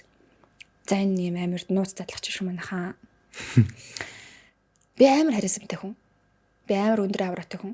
Би ямар ч өрөөнд очиод би Би бүх хүний харцыг өөр дээр авч чаддаг хүн гэж өөрийгөө програмчлах. Яа ингээд тэнгуут би тэр долгион дээр амьдарч байгаа гэсэн. Яг тэр frequency дээр. Тэгээ өөрийнхөө дотроо тэгээ ботцсон тэгж өөртөө өдрөө алган хэлж байгаа. Тийм үед ягаад ч юм тийм юм шиг мэдрэмжүүд. Даалт ухамсараа ер нь Даалт ухамсар. өдөртөө залаад байна гэсэн үг шүү дээ. Яа гарахгүй нөгөө нэг програмчлах гэдэг юм байд юм аа. Би ч тэгээ өөртөө итгэхгүй бол тэгвэр хиндээ итгэх юм бэ тийм биз дээ. Тийм. Тэгэхээр өөрийгөө ямагт ингээд хамгийн дээд энергийн хувилбар дээр байлгах нь тэр нөгөө нэг муухай комментуудыг тоохгүй байх, сөрөг юмнууд орж ирсэн ч гэсэндээ тэрийг тоохгүй байх, талархах, ингээ фейлдсэн ч гэсэндээ ингээ өдөрт ингээ яа энэ ажил бүтсэнгөө гэн тэнцээ бүтэх ёстой байсан гэл ингээ ажлынхаа цагийг тарахгүй ч юм уу тэр бүх юмнуудыг даван туулах ганц юм чинь frequency. Миний долгион, миний энергийн түвшин тэр эдэг. За ер нь бол тэгэл өөртөө л итгэх юм байна. Өөрөө өөрийгөө л сайхан хин нэгний хүлээх шаардлагагүй. Яг ингэхээр ингээд баг би гэдэг хүн шиг сонсогдоод байна. Би тийм биш шүү. Яг би жоохон буруу л ярих гэдэг. Нууг нь би мангар зөв юм ярих гад буруу л юм ярьчлаа та гэдэг. За одоо ингээд контент ихт угаасаа ингээд зардал гарч байгаа. Тий. Эднийг бол одоо тухайн харилцагч байгууллагасаа гаргаж ирнэ. Эхлээд өөрөө гаргачаа дараа нь тооцож гинөө. Ер нь голцоохон Instagram дээр reel хийхэд зардалж мөнгө юу яаж гард юм бол одоо чи багтаа гэсэн шүү дээ жишээ нь гэрэл мэрэл зурлаач аваа явж гинөө яаж бүтцэн яад юм бол гайгүй штий нэг амар зардалсаад байх юм биехгүй за ингээд зураглаач байна гэтээ манай зураглаач зөвхөн миний үйл хөдлөлийн видеонууд дээр л ажилладаг яг бол үйл хөдлөлийн видеонууд маань өндөр чанартай байх хэрэгтэй тэгжиж нөгөө хэрэглэгч нар нөгөө сегментэд хүрэх юм гарч ирнэ. Тэнгүүд тэр өндөр хэмжээний чанарыг би уцаарч чадахгүй байхгүй. Тэгэл үйл хөдлөлийн бүх видеонуудыг л тэгж хэлдэг. Зураглаачийн тухайн тий, зураглаачаагаас default зардлууд л гарах байх та тоног хөрөмж. Зөвхөн зураглаачийн зардлууд. Яддор ээж дрон хөргөнө гээл тий. Тий, дор ажилт дронтой авах хэвээр, камертай авах хэвээр, линзтэй авах хэвээр. Тэр нь азар манай зураглаачд байдаг гэх. За ойлголоо. Ер нь бол тэрийг бол зайлшгүй байх хэрэгтэй л да. Тэнгүүт одоо над сонирхолтой юм юу гэхээр контентийг хүмүүс хизээ постлох гэж айгүйх асуудаг. Энэ талаар бол хамгийн сайн мэдж байгаа хүнийг бол би Мишель гэж өөрөж юм бодож байна. Ялангуяа Instagram дээр хүмүүс унтж яхад постлох хэрэгтэй юм уу? Постлсон багс хэрэгтэн нэг таарах хэрэгтэй юм уу? Энэ талаар нэг жоохон тип маркийн зөвлөгөө гэж. Цаг хамаагүй. Контент чухал. Агуулга чухал. Одоо юу байхгүй? Өндөр үзэлттэй байгаа видео зөв цагт постлсноос биш. Тэр контентын дээр хэр их хэмжээний цагийг урт хугацаагаар авч ийнвэ гэдэг нь л чухал. Хэр их хэмжээний хүмүүсийн анхаарлыг авч ийнвэ гэдэг чухал. Минутын яриа бичлэг постлсон байлаа гэхэд нэг утаснаас минут үзэж явах юм бол за артлынхаа нүн дахиад минут үзэж явах юм бол тэр контентыг олон хүмүүс санал болгоо л гэдэг Instagram-ийн алгоритм ажилладаг. Тэгэхээр цаг маг бол за яах вэ? Нөлөөлнө. Гэхдээ нөлөөлөх хувь нь өсрээд 10% таахгүй. Өсрээд 10%. За маш бага юм байна. Маш бага. Ер нь бол бага. Тэгэхээр нэг амир за яг хөө тэр 10% хандлт хэрэгтэй хүмүүс байгаа шүү дээ. Тийм учраас ер нь тогтмол цаг гэх юм бол нэг 7-оос 9 хооронд. Нэг тийм ажил тардаг цагаар хүмүүс яриа уцаа ухтах цагаар тиймэрхүү байх юм бол айгүй зүгээр байдаг. За тийм учраас цагт нэг амир анхаарал өгөх шаардлага байхгүй. Контентын гол агуулга сонирхолтой байлгаж чадах тэр чадвар тэгээл ер нь бол хүртээмжтэй байдал. Удаан нэг хүнийг тэр видеон дээр удаан барих хэрэгтэй. Угаасаа Instagram-ийн reel дээр чинь энэ сайт дотор чинь average time байгаа. Average time нь за минутын reel дээр 38 секунд байх юм бол өндөр байхгүй юу? 50 секунд авал өндөр. Хүн болго үзэж яаж тэр чинь ингээ 1 секунд үзээд өнгөрөх хүн байгаа, бүтэн үзэх хүн байгаа, нэг уснаас 2 давтаж үзэх хүн байгаа тий. Тэнгүүд яг тэр хугацаа л амар чухал. Тийм учраас контентын агуулга нэгт бичигдэх чухал юм. Үүний дараа save button дарах ч юм уу, коммент хоорондоо reply гэх дээр оролцох. Эдгээр бол бүр 37 дахь асуудал болж таарч байна. Бүр тэр доороогоос. За ойлголоо. За тэнгууд дараагийн асуулт нь бол хизээ постлохос үргэлжлүүлээ асуухад хүмүүс одоо ингээд янз бүрийн бүрийн захиалга орж иж л байгаа л та сонь. Энэ дээр ингээд цензуртай ханддаг. Одоо ийм би чинь авахгүй гэдэг ч юм уу тийм. Маш цензуртай. Тэгвэл яад үл энэ чинь миний нэрүнд яригдаж байгаа. Тэгээ сүүлд нэг юм орж ирчих. Жив реклам тууг нэ. Би хүүхэдгүй хүн байж байгаа шүү. Би гэргэлж үзээгүй. Хүүхд дээрээ гэргэлж үзээгүй. Үр дүнгээ мэдгүй. Тэгээ би ингээ гайхаа. Танах сегментээ зөв тодорхойлсон уу? Контент одоо хийгээд хандлт авдаг л хүнийг хайх юм бол Наа чи явахгүй штэ. Би бол жив зарч чадахгүй байхгүй. Одоо ингээд хүнд чинь зарч чадах юм байгаа. Чадахгүй юм байгаа. Би хизээч юм яхаа би хүүхд толч юм бол жив зарч чадна л та. Ийм одоогийн нөхцөл байдал дээр би жив зарч чадахгүй байхгүй. Ингээд за яах вэ? Тигтэг танах рилийнхаа би бол борлуулалтын дээр ажиллахгүй. Рилийнхаа мөнгөө төлөөд ингээд энийг рил болоод хэлгүүлэхэлэг танад ямар ч ашиггүй гэж би шууд хэлдэг. Яаж би рекламдах энэ дэрийг? Тийм. Одоо мэдээж яг хүүхд төрсэн эмэгтэй блогерч байх юм бол шал өөр хэрэг тийм. Одоо ээж хүн жиг рекламдуулах юм бол бүр ингээд тийм сонд. За тэгэхээр цензуртэй контент авд юм байна. Хоёрт манай энэ одоо цайлагч нар бас судлахгүй хамаагүй хандлт хамаагүй орж ирээд байна тийм хүмүүс бас зөндөл байна л да. Одоо чинь кино зал дээр ч юм. Янз янз рекламад орж ирэх. Тийм учраас яг ингээд сегментийг зөв тодорхойлох нь айгуу чухал. За бас дээрэс нь би хэрэгжилж үзээ таалагдаагүй. За одоо ингээд бэлэг хүрээд ирлээ. За бартер. За эсвэл ингээд барт. За эсвэл надад мөнгө төлцөн. Тэгээ би ингээд хэрэгжилж үзлээ. Таалагдахгүй надаа. Тэгвэл би ингээд уушлаарай надад таалагдахгүй байна. Би мөнгө чинь буцаая. Бараа бүтээгдэхүүн чинь буцаая. Надад таалагдахгүй байгаа юм. Би хүмүүст хүргэж чадахгүй. Би өөртөө ингээд асар үн цэнийг мэдрэмж авах гээд байна. Би өөрийгөө хямдхан гэж мэдрэх гээд байна. Тийм болохоор ингээд би тийм мэдрэмж авах амар дургу. Би тийм мэдрэмж авмааргүй байна. Тэгээд ажиллаач үнэхэр чадахгүй нэ гэлтэй. Тэгэхээр айгүй сайн хэрэгэлдэг. Одоо миний мейкап жишээ нь Ruby Rose байдаг. Ингээд угаасаа л бид нар ингээд гэрээтэй ажилладаг. Тэнгүүд би бүхэл өнөөдрийн миний мейкап бүгдээрээ Ruby Rose. Тийм учраас ингээд яг өөрийнхөө хэрэгэлдэг бүтээгдэхүүнийг сурталчлуул эсвэл өөртөө таалагдсан юмыг сурчлуул айгүй зүгээр. Бас дээрэс нь сүүлийн үед би яг үндэ амьдралын хэм маяг гаргаж ирээл юм ярмаар байгаа байхгүй юу? Надад үнэхээр таалагдсан юмыг би мөнгө авахгүй ч гэсэндээ би ярмаар байгаа байхгүй юу? Ингээд энэ sponsored видео биш. Би үнэхээр надад таалагдсан болохоор л ярьж байна. Би энэчнээс ямар ч мөнгө аваагүй. Тэнгүүт одоо ингээд за инфлюенсерүүд. За ингээд олон даагчтай хүмүүс. Тэхэ болчих гэдэг байхгүй. Ингээд болчих ч юу яах вэ? Угаасаа ингээд юм ярихаар ингээд рекламдж байгаа юм шиг харагдах гад. Тийм учраас одоо сүүлийн үед би ч гэсэнд ингэж аах. За одоо энийг уг нь үнэхээр ярьчмаар байдаг. Даанч ингээд рекламдсан болох гээд байдаг. Одоо яах вэ гэдэг. Яа тийм блэ гэдэг бодол байна. Тэнгүүд үзэгчдийн харж аав өнцгөрч гэсэндээ энэ ингээ юм рекламдад ингэж хардаг болчих жоохгүй. Тэнгүүд ингээл одоо ярьдаг болсон шүү дээ. Энэ ингээ би мөнгө авч хийгээгүй шүү. Би үнэхээр надад таалагдсан болохоор ярьж байгаамаа гэдэг нөхцөл байдлыг нугасаа ингээд үүсгээд байна л та. Тийм болохоор ууг нь ингээл бид нар чинь анханасаа реклам хийдэг байгаагүй шүү дээ. Сүүлийн үед л ингээл реклам хийдэг болчиход байгаа болохоос ш анханасаа бид нар зөвхөн амьдралын хэм маягийг харуулдаг байсан. Бид өдөр тутамдаа юу гэж жууж байгаа харуулдаг байсан. Хаана явж байгаагаа харуулдаг байсан. Тэр нь угаасаа л байсан. Одоо ингээд тэрийг харуулангаа бид нар орлоготой болчиход байна. Тэгээд өөр юм давхар юмнууд ингээд үнэхээр ярмаар исэн ч гэсэндээ реклам л болж харагдах гал. За би бол ингээд сошиал аккаунт зөндөө хөтлөж исэн, зөндөө аккаунт алдаж исэн, YouTube хүртэл алдаж исэн. Тийм буцааж олж авч исэн. Тэгээд олон улсын карта ингээд миний өмнөөс хакердаад зуруулаад спамд ингээд янз бүрийн уушуулсан тийм зөндөө л гарч ирсэн. Ad аккаунт алддаг ч юм уу тийм. Тэгэхээр сошиал аюулгүй байдал талаа хэр хамгаалж байна. Instagram дээр ялангуяа тийм аккаунт алдтууд зөндөө байдаг тийм. Ийм тохиолдол зөндөө сонссон бид нэр. Тэгэхээр энэ тал дээр хэрхэн анхаарч байна? Яаж зохицуулж байна? Тэрэн дээр болохоор одоо ингээ verify бааж байгаа. Тэр нь болохоор сарын $15 төлбөртэй байдаг. Тэнгүүт Instagram цаанаасаа бидний Instagram-ыг хамгаална гэдэг гэрээтэй. Тэгэхээр ер нь сарын $15 төлөөд тэрийг бол байнга идэвхжүүлсэн байж идэг. За бас дээрээс нь янз бүрийн линкэн дээр ерөөсөө дарж орохгүй. Ямар ч линкэн дээр би бүр ингээ үнэхээр дарахаа бэлдсэн. Зүгээр ингээ YouTube-ийн линк ирсэн гэсэндээ би дарахаа бэлдсэн. Тэгээ би өмнө Instagram алдчихсан. Тэрэн дээр амар хэцүү байсан. 40,000 дагагчтай жаад алдсан. Амьдралаа алдчихсан хэцсэн надаа. Тэгээд буцааж олж авч ирсэн л та гэхдээ тэнгүүт одоо бол ингээд амар сайн анхааралтай энд ажиллаж байгаа two factor бүтэнгийн ингээд хэрэгжүүлдэг тийм болсон. Гэхдээ одоо ер нь гайг болсон шүү дээ сүүлийн гайг болсон шиг үлээ. Гэтэ нөө зөндөө хүмүүс алдлаа л гэдэг. Тэр нь болохоор зөвхөн хувь хүний зохион байгуулалт гэж таарч байна те. Яг энэ бүх алхмуудаа идэвхжүүлээгүй л гэсэн үг шүү дээ. Зөв. Үгүй би Дубайд байж хахад би Instagram алдчихсан. Би ямар ч линкэн дээр дараагүй байхгүй юу? Тэр ямар арга замаар авсан бэ? Харин Дубайд бол хүмүүс амар Instagram алдчихдаг. Тэр нь за юу юм те. Wi-Fi-гаар л дамждаг. Тэгэхээр тэр угаасаа ингээд суудсан технологи шүү дээ хулгай. Яг ингээд Wi-Fi-аар энэ тэнд явж байхдаа би бүр ингээд Wi-Fi урахаас айдаг. Ингээд заавал дататай л явна. Датагаа л авна. Тэгээд тэр чинь нөгөө дугаар дээр байгаа юм чинь Wi-Fi-стэй амар асуудал. Би сая хайнаа явахдаа Instagram алдаад.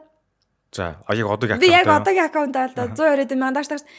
Би бүр ингээд 20 эд би шок зэ. зааж ажил яаж өгөө. Би яг тэр үедэнд ингээд за би Instagram-гүү за ингээд Instagram алдлаа гэсэн амар бүүм сэвэлттэй контент хийгээд ингээд за буцаагаад ядлаа гэх за нэг 50,000 дагч инглээ бодоод бас Wi-Fi л байгаа байхгүй юу. Тэгээ би буцаагаад яг тэр доор газ мэйл зээл бичээд ингээд ингэчлээ тэгшлээ гэсэн баахан мэйл Instagram руу бичээд за одоо ингээд шалгаараа гэж тэгэж авч ирсэн бүр яа. За энэ бол үнэхээр хэрэгтэй туршлага байна шүү. Одоо ямар нэгэн контентн дээр контент гэнэ ямар нэгэн газар аялж явж байхдаа яаралтай тэр тухайн үеийнхээ стори гоё тухайн үеийнхээ вайбыг харуулах гэдэг ингээд сошиал руу орж байгаа шүү дээ. Тэг нөхцөл сайхан ингээд авчдаг байх нэ. Тийм Wi-Fi ашиглаж болохгүй шүү. Дата симтэй явах нь. Тэг ялангуяа доо байд шүү бүр амар олон инфлюенсерүүд алддаг.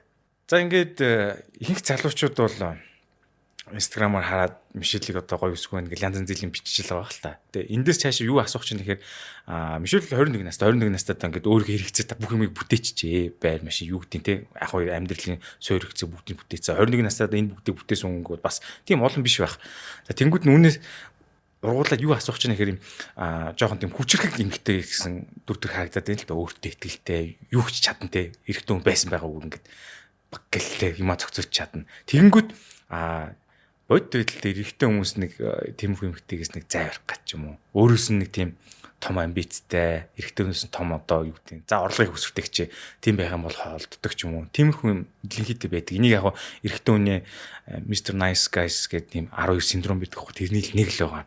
Яагаад гэвэл өөрөөс нь дээр хүнтэй эрэгтэй харьцах хэцүү байдаг шүү дээ. Тэгэхээр энэ эмгтэйдээ юу яаж бууж н одоо хүчрэх эмгтэйчүүд гадаад зөндөө байгаа тийм лаг хүчрэг тэгсэн мөртлөө ингээд маш олон жил нөхөргүй явцсан ч гэдэм үү тийм тохиолдлыг ийм юм өөрт чинь мэдрэгдэж гэнэ үү энийг одоо юу гэж бодож जैन яаж хандл хийх юм би нэг бол үнэхээр мэдэхгүй байгаа яаж хандл хийхэж би мэдэхгүй байна өөрийгөө хүчрэх байлгахгүй эсвэл ингээд хиймээр байгаа юмдаа хийхгүй амбицлахгүй бай гэж дарах нь амар хэцүү байгаад байдаг тэгсэн ирнэ ганцаардаад байдаг тийм юмнууд ингээд надад амар хэцүү санагдаж байгаа тэгээд ирээдүйд ч гэсэндээ би амар олон жил нөхөргүй явбал яах вэ буюу миний эргэн тойронд байгаа яг хүчрэг эмэгтэйчүүд үнэхээр 40-50 гарсан ганцаараа байгаа хүмүүс байгаа байхгүй юу?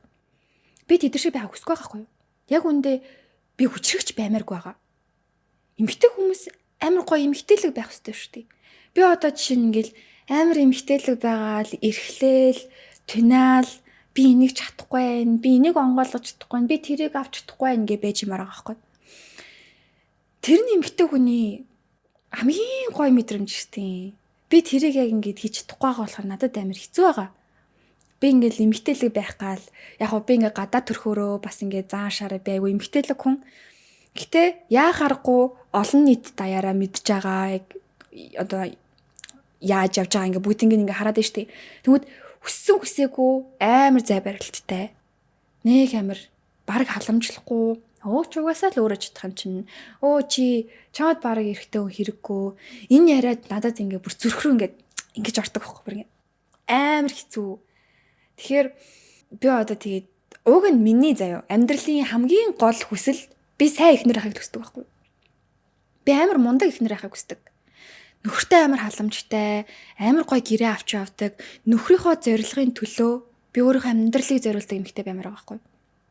Миний эрэгтэй аз жаргалтай, амжилттай эрэгтэй байх хэвээр.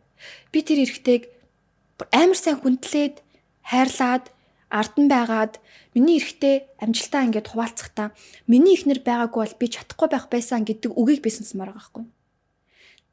Хамгийн хайртай хүндээ хүндлэгдэх нь чи байхгүй бол чи миний амьдралд байгаагүй байсан бол би чадахгүй байхсан л гэдэг тийм хамгийн гоё юм гэж би бодоод байгаа. Тэнгүүд би уг л тийм эмэгтэй баймаар юм. Тэгтээ таарах байх оо гэдэг. Тэгээд одоогоор яа харахгүй болохгүй байх. Гэтэ нэг амар бас яарсан юм алга 21-тэй учраас одоо ингээд 40-тэй ингэж ярьж байгаа шүү дээ. Бас 21-тэй ингэж ярьж байгаа болохоор бас гайгүй байна. Гэтэл би цаашдаа улам амьдрах л байхгүй. Миний амбиц бол буурахгүй, улам л өсөөл байх. Тэгээ миний ажилч өсөх байх. Тэнгүүт яг одоо надад ингэж хэцүү санагдаж байгаа юм чинь энэ болгон бүр өсөөд эхлэхээр яах вэ гэдэг дээр би одоохондоо хариулт олж чадаагүй байна. Гэтэл тэгэл нэг үед бэлхэл ах, залхал ах ингээд за одоо зүгээр ингээд гой найзлаатай болёо гэд нэг бодох бах. Тий, одоо ч үгэнд бодоол байгаа юм л та. Гэтэ хүчрэг эмэгтэй байх амар муухай. Хүчрэг эмэгтэй байх амар хэцүү байдаг. Эмэгтэйчүүдийг ер нь аль болох үйц хүчрэг эмэгтэй битээ байгаасаа гэж хүсэж байна. Тэхийн хажуугаар эрэгтэйчүүдээ хүчрэх бол эрэгтэйчүүдээ хичээ эмэгтэйчүүдийгээ давх гэж үз. Бити шоуд. Бити шоуд нэрнгээсээ. Өдөр болгон бити шоуд. Одоо надад зөндөө олон мэддэг ирэх найз байна. Өдөр болгон шоуддаг. Өдөр болгон удаг. Тэгээд ингээд зүгээр л цайхан ингээл явж идэг. За чи баяал хөхтэйж болно эсвэл зүгээр ингээ юу ч бодож сандгүй амьдрдаг гэж болно. Тэгээд чи яаж амьдрах гэдэг юм бэ? Ингээд эмэгтэй хүмүүс чи ингээд цаан чи ажиллаад ингээ хөдөлмөрлөөд ингээд штий. Чи их нэртэй эмэгтэй хүмүүс хүчрэг болохын хэрээр эрэгтэй хүмүүсийн өөртөө итгэл унна. Өөртөө итгэлгүй болцсон эрэгтэй амьдрал дээр яаж ч амжилттай авах боломжгүй. Тэгэхээр өөртөө итгэлтэй итгэх суурийг нь эмэгтэй хүнээс авдаг шүү дээ эрэгтэй хүн. Нөгөө эмэгтэй хүнээ ингэж авч байгаа мэдрэмж, эмэгтэй хүндээ хайрлагдж байгаа, хүндлэгдэж байгаа мэдрэмжээр эрэгтэй хүн итгэлтэй болдог. Тэгэхээр тэр итгэл байхгүй болчих юм бол чи амжилттай амьдрах ямар ч боломжгүй. Тийм учраас манай эрэгтэйчүүд л гоё гарч ирэхүүл гоёэн тийжээж л гоё амьдрах гэдэг шүү манайхаа л гэлтэй. Яг одоо дийлэнхтэй юу ажиллана л да. Эмэгтэйчүүд одоо их олон ажил хийгээл юм л да. Одоо олон юм дээр манлайлж яана гэж хэлдэг. За ингээд манай Санс подкастын ер нь өндөрлөлт шаандж जैन тэгээд сүүлийн хамгийн гол чухал асуултаа асууя гэж бодлоо. Энэ болохоор одоо Мишелийн генерашн үеийнхэн гэхүүтэй энэ залуус маань ер нь ямар чадвар суух хэрэгтэй юм бэ? Юу одоо эзэмшүүл цааш ирээдүйд хэрэгтэй юм бэ те? Тэр чадварын талаар ярьж өгч. Гоё юм асуулт байна. Ягаад гэх юм бол чадвар гэдэг чинь хүнийг амар өөртөө ихтэй болгодог бас хамгийн хэрэгтэй зүйлийн нэг хүний характерыг бүрдүүлдэг. Тийм болохоор хүнд ер нь бол харилцааны ур чадвар, ярианы ур чадвар, багаар ажиллах ур чадвар, за борлуулалт байна уу, маркетинг байна уу, контент бүтээлт байна уу, бүх ур чадвар одоогоор яг эдгээр ур чадварууд амар хэрэгтэй. Одоо ингээд хүн зөв өөрийгөө ойлгуулдаг, санаагаа борлуулдаг, бүтээгдэхүүнээ борлуулдаг, тийм юмнууд болохоор зүгээр хүний харилцаа хандлагаас ингээд амар гарч байгаа учраас тэр болгон амар чадвар. Хамгийн чухал миний одоо харж байгаагаар хоёр чадвар байгаа. Хоёр чадвар. Эхнийх нь контент бүтээлтийн чадвар, хоёр дахь нь борлуулалтын чадвар. Контент бүтээлтгүйгээр борлуулалт явах болцсон. Борлуулалтгүйгээр ямар ч компани мөнгө олохоо болцсон. Контент бүтээлт гэдэг нь бол бараг л маркетинг гэж чинь. Тэгэхээр маркетинг борлуулалт бол угаасаа ямар ч бизнесийн амин зүрх. Тийм учраас бид нар маркетинг хийгээд амар их мөнгө зарлаад байхгүйгээр өөрөө контент бүтээлийн чадвартай болчих юм бол ямар ч маркетинг зардал гаргахгүйгээр зөв контентийг зөв сегменттэй, зөв агуулгатайгаар хамгийн өндөр борлуулалтыг гаргаж болох үс контентийг нь хийгээд үзэгчдэд хүртээгээд энэ олон мөнгө урсгалууд донд контентоо байршуулж чадах юм бол тэр мөнгийг авч чадна л гэх гээд. Тэнгүүд хамгийн их хүн эргэлдэж байгаа газар бол яг үүндээ одоо дэлгүүр байхаа болцсон, гадуур байхаа болцсон, сошиал медиа дээр л байх. Сошиал медиа дээр хамгийн их хүн байгаа учраас энэ дунд хамгийн их мөнгө байна л гэсэн. Тэгэхээр борлуулалт гэдэг маань за контент бүтээлт нь болохоор хамгийн бага зардлаар яаж хамгийн өндөр ашигыг авч болох вэ гэдэг ухаан. Тэгвэл контент бүтээгээ сурцсан байгаа цагт ямар ч борлуулалтыг төггүй хийж сурна. Инээж яагаад хийж сурна. Таны нэг бичлэгний үнэлгээ за 3 сая төгрөгөөр үнэлэгдэв. Одоо би чинь 3 саяар видео гэдэг хэвгүй. Рилиг. Тэгээд нэг видео 3 саяар би хийж ийснаас тэр бичлэг дээр ямар нэгэн бараа бүтээгдэхүүн борлуулад 30 сая хийжсэн дэр шүү дээ. Тэгэхээр 30 сая төгрөгийг нэг видеогоор олох боломжтой гэдэг хэвгүй. Одоо жишээ нь хамгийн сүүлд би нэг видеогээ бараг 43 сая төгрөг олсон. Тэнгүүд нэг видеоны үнэлгээ тэгж гарч иж байгаа байхгүй борлуулалттай бол. Тийм учраас энэ ч хамгийн их юм байгаа. Тэгэхээр борлуулалтын чадвар гэдэг бол ичиг чадвар биш. Хүнд ямарваа нэг юм зарна гэдэг чинь ичээд байх юм биш. Хамгийн баян хүмүүс чинь борлуулагч нар. Юм зардаг хүмүүс. Өргөн хэрэглээний бараа, хоол хүнс, үл хөдлөх байна уу? Бүх юмыг зардаг хүмүүс. Хамгийн мөнгөтэй хүмүүс. Тийм учраас бид нар ямар нэгэн байдлаар нэмэлт орлого бүтээх гэх юм бол юм зарах гэдэг бол хамгийн хурдан бөгөөд зардалгүй арга. Бүр зардалгүй. Тэгэхээр бид нар бизнес гэдэг чинь угаасаа ямар ч зардалгүйгээр мөнгө олох чадвар чинь бизнес шүү дээ. Тийм учраас яг энэ бизнесийг яаж хийх вэ гэхээр борлуулалт нь амин зүрх нь. Тэгэхээр яаж тэрийг зардалгүй хийх вэ гэдэг нь контент бүтээл тахгүй. Энэ хоёр ингээд тасралтгүй холбдог. Тийм учраас ингээд ямар ч хүн та Instagram-тай бол гар утастай бол тэгээд танд ямарваа нэгэн хүний ямыг өөр хүнд зуучлж зарах нэг юм олчвол энэ хооронд мөнгө хийх чинь тань зардал гарахгүй байгаас тий. Та энэ хүний ямыг өөр хүнд дамжуулж байгаа. Энэ хүний ямыг зүгээр та голд маркетинг гэж байгаа. Тэгмээд яг энэ маркетингийг хийхээ сурчих юм бол та энэ хоёр хүнээс зүгээр л ингээл зуучлаад мөнгө олох боломжтой. Өөрийн гэсэн суур орлогыг өсөрт болчлоо. За тэр орлогыг хүсвэр хятад явъя. Бараад итээ. Явах шаардлагагүй. Аппликейшн ашиглаас урчин. Татчихна. Ирээд 3 4 нуурна. 3 4 л нуурдээ шүү дээ угаасаа Монгол. Тийм бараа бүтээгдэхүүнийг зах зээлийг нь тодорхойлоод эрэлтийг нь үсгээд нийлүүлэлтэнд байгаа гэж үзэх юм бол өөрөө нийлүүлэлтийг нь хийгээ бараа бүтээгдэхүүнийг зарах хэрэгтэй. Тэгэхээр энэ бараа бүтээгдэхүүнийг зарна гэдэг чинь чиний амар их хэмжээний орлого. За одоо бүгд жишээ авъя. 1 сая төгрөгтэй байлаа. 1 сая төгрөгөөр та уртаас бараа захиалаад ороод ирсэн. За ингээд тээвэр мэвэр гэдэг нэг бараа бүтээгдэхүүний үн 20,000 төгрөг төр бууж байна. За нэг бараа бүтээгдэхүүн 20,000 төгрөгөөр орж ирж 60,000-аар зарагддаг. Тэгвэл 40,000 төгрөгийн маржин таахгүй. Тэгээд сая төгрөгийн бараа гэхээр за нэг 50 ширхэг. За одоо бүгд жишээ авч үзье. Яг 1 сая төгрөг бидэрт байлаа. Тэгвэл уртаас бараа захиаллаа гэж бодоход нэг бүтээгдэхүүний үнэлгээ бүх тээвэр мэвэр нь ороод 20,000 төгрөгөөр зарагдлаа. За тэгвэл ингээд 50 ширхэг бараа бүтээгдэхүүн бидэрт байна. За энийг 60,000-аар заръя буюу 40,000 төгрөгийн маржин хий. Ашигын маржин хий. За энийг ингээд зарчлаа. Бид нар 3 нугалж байгаа буюу бид нар 3 сая төгрөгт болчихно. 1 сая төгрөгөөр бараа татсан чинь ирээд бүтэгийн зарчлаа 3 сая төгрөг. 3 сая төгрөгөөр дахиад бараа тат. Дахиад ирээд бараа 3 нуурна. 9 сая төгрөг. 9 сая төгрөгөөр дахиад бараа тат. 3 нуурна. Ингээд явчихна. 27. Гэл ингээд цааш явчихна. Тэнгүү тань 1 сая төгрөгөөр эхэлсэн шүү дээ. 1 сая төгрөгөөр эхлээд зарчил чадах юм бол хэд л бол хэд нуураад хэд л бол хэд бараа татаад 100 сая төгрөгийн бараа эргэлттэй болсон. Тэр чинь дэлгүүр болгож болно тий. Тэгээд бүх юмдыг шийдэж болно. Тээврийг нь, компанийнхаа зардлыг, маркетингийн зардлыг, агта маркетинг чинь яг үндэ нэг рилээр 1 сая 50 ширхэг бараа бүтээгдэхүүнийг нэг сторигоор зарна шин. Чаддаг бол хүүкийн хийгээд чаддаг бол яг ингэ дэгэтчдэг бол тийм учраас хамгийн хэрэгтэй, хамгийн өндөр ашиг олж болох үе хамгийн бага зардалтай маш амархан хэцүү биш. Амархан. Яг үндэ ус ууж байгаа ярихад хинт хэцүү үйд. Тийм үстэй. Тийм учраас амархан. Тийм учраас манайхан борлуулалт гэдэг чадварыг мөнгөтэй тэлээж угаасаа Монгол бараа бүтээгдэхүүн худалдаж авах 3 сая хүн байна. Хитэн ч 8 чин гарч ирээд зах зээл дуусахгүй. Бэлэн бараа чинь ингээ кинг гэхгүй юу? Захиалга махалга худлаа. Бэлэн бараа кинг. Ингээ бараа бүтээгдэхүүн өөр юм чи авах юм байж л байгаа шүү дээ. Ингээ бүгднийг л байгаа шүү. Аяг гэхэд манай гэрт одоо ингээ 10 ширхэг өөр төрөл аяг байгаа зү. Тэгэхээр та ямар ч аяг оруулж ирээ зарсан өөр төрөлтэй л байх юм бол тэр чинь зарагдана. Тэм учраас энэ чадварыг эзэмшчих юм бол борлуулагч хизээж брок гэдэг. За ер нь бол сүүлийн асуулт байна. Маш том сэдвийг гоёор хөндлөө. За борлуулагч болъё да. За ингээд энэ түрээд Сансуй подкаст ээлжид нэгэн дугаар маань өндөрлж байна. Та бүхэндээс бас хэрэгтэй өөрт санаа сумаар юмудыг олж авсан баха. Ялангуяа биний хамгийн сэтгэл хоногшин зүйл гэх юм бол энтэнд аялал зугаалж явж байхдаа ямар ч хамаагүй вайпаар орохгүй байхыг бүр хоногссон юм байна. За дээр нь яаж борлуулалтыг бол яруу дотор бол зөндөө болон улан хувилбараар тайлбарлалаа Мишель мэн. Ингээд урилга хүлээж аваад цаг гаргаж ирсэн их баярлалаа. За баярлалаа.